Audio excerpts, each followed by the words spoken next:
Considérant les termes de la Constitution du 25 février 1992, notamment en ses titres premier, article 1er et 2,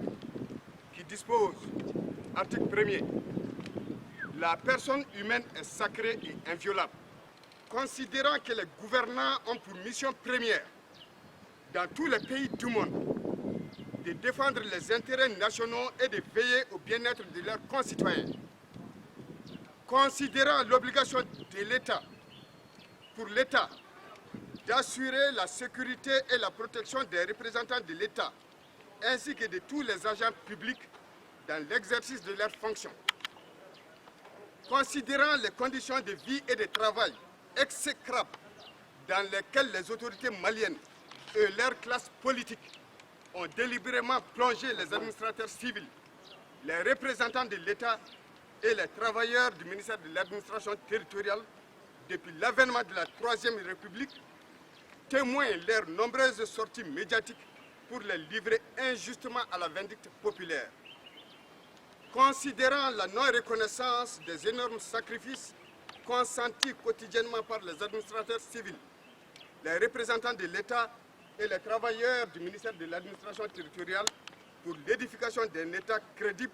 au service de la nation. Considérant la méconnaissance par les gouvernants successifs jusqu'à ce jour du rôle déterminant des administrateurs civils, des représentants de l'État et des travailleurs du ministère de l'administration territoriale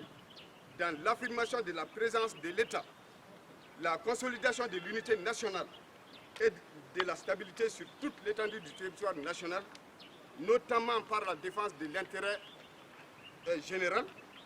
les syndicats de la plateforme d'action commune rappellent que de 1990 à nos jours, ce sont 20 préfets et sous-préfets, ainsi que 13 membres de leur famille qui ont été tués au service de l'État par les forces du mal, c'est-à-dire les rebelles et les terroristes. De 2018 à 2020, 8 préfets et sous-préfets ont été enlevés par des ravisseurs dans l'exercice de leurs fonctions, dont Ali Cissé et Drissa Sanogo, toujours en détention. Une dizaine de secrétaires généraux et de régisseurs des mairies sont retenus depuis plus d'une année. Dénonce avec colère et frustration la libération de plus de 200 terroristes aux mains maculées des sang maliens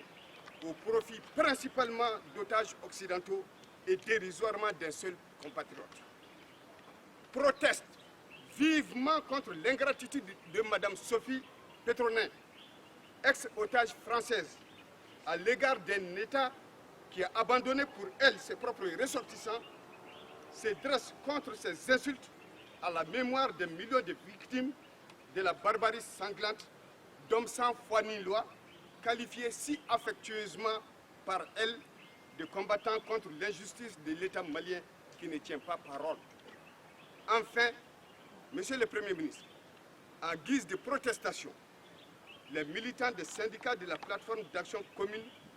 décident de rendre au chef de l'administration malienne que vous êtes les épaulettes de la représentation de l'État, les stylos et papiers qui font leur distinction parmi les autres agents de l'État. Notre soif pour un Mali juste, équitable, soucieux du bien-être de toutes ses filles et de tous ses fils est inextinguible. Vive le Mali, un et indivisible, véritablement démocratique et républicain. Je